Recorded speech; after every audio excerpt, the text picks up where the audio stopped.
pluies torrentielles c'est pas des pluies diluviennes non lu xew Allemagne loolu mooy doy waar moo doy waar ak ay affaissement de terrain dafa am taw ba pare am affaissement de terrain am ay dommages yu am maanaa bokkut ñun nga xamante ne yàlla def nañu dans les années 60 ñun gis nañ taw buy commencer juillet dem ba octobre imam tous les jours nawetaan fa la jógee Tourba di dem jouer Casamance di dem fu ne tous les jours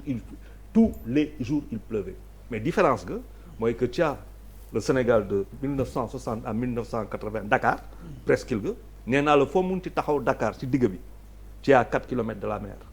foo mun ci taxaw Dakar ci digg bi tu es à 4 kilomètres de la mer maintenant jusqu'en 1980 les inondations on n'en entendait pas parler pourquoi mais parce qu'il y avait un plan d'assainissement il y avait un plan d'aménagement puis après imam wax na ko on a fait ce qu'on savait faire rien de bon l'essentiel nañ am rek non dañuy wax dëgg bi xam nga Bamba ni fi nga wax ni ça nous a fait rire tout de mais le Sénégal n'est pas normal boo taxee ba ne 700 milliards sur un plan décennal moi sur ce que j'ai appris on n'a même pas dépensé 500 milliards c'est 200 milliards si lu ma xam ci information bu dire keroog mais doo dépenser 700 milliards wala 500 milliards pour éviter inondation nga koy dund attends c'est pas aussi extraordinaire c'est des canaux c'est des trucs d'évacuation c'est tout bu ñu xoolee bu baax lu fi newoon dañ fi xam comment se fait-il que tey Sénégal ñu ngi ne sànq Almadies le quartier le plus cher du Sénégal qui n'est ni aménagé ni assaini et des gens paient des centaines de milliards pour le lu mu tudd pour 300 mètres carrés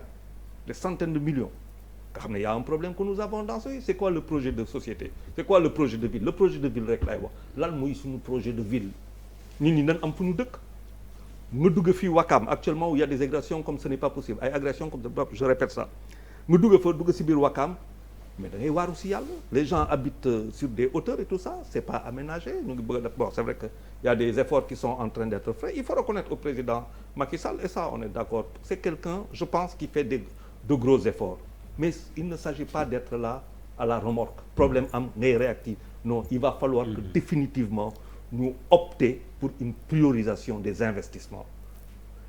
nous sommes 17 millions de Sénégalais tey dans 10 ans Dakar il y a combien d'habitants bu fekkente ne on continue à ce rythme-là bu fekkente ne des pôles d'investissement les villes d'investissement les yu de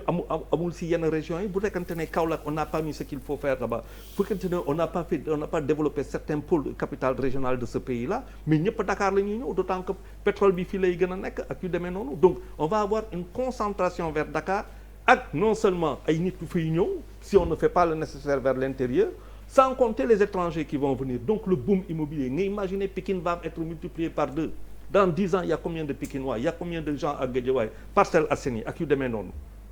c'est-à-dire si on ne se projette pas dès maintenant on va vivre pire que ça alors boo toogee nga xool le premier quartier boo xamante ne lu ñuy def d'envergure c'est les Parcelles Assainies et les Parcelles Assainies boo xoolee le projet initial des Parcelles Assainies et ce que c'est devenu c'est le jour à la nuit kooku mooy woon qu'on a fait un peu n'importe quoi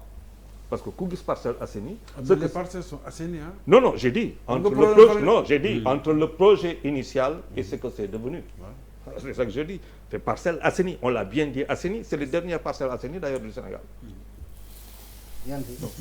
Parcelles Assainies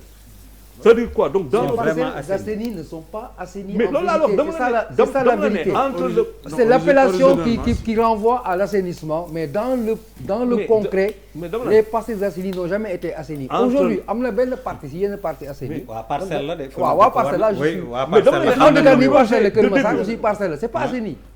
c'est juste une appellation là j'habite aux Parcelles à Kër Massar les parcelles étaient bien assainies non attention du tout jamais entre le projet jamais je suis arrivé aux Parcelles Assainies en 1980 oui li muy fi mu fa la dëkk xam na ni c'est une appellation xam nga la mooy problème bi problème mu Parcelles Assainies ce sont les hommes dañu wax di dëgg aussi parcelle avant les hommes Papis parcelle fépp fu war a am canal am na canal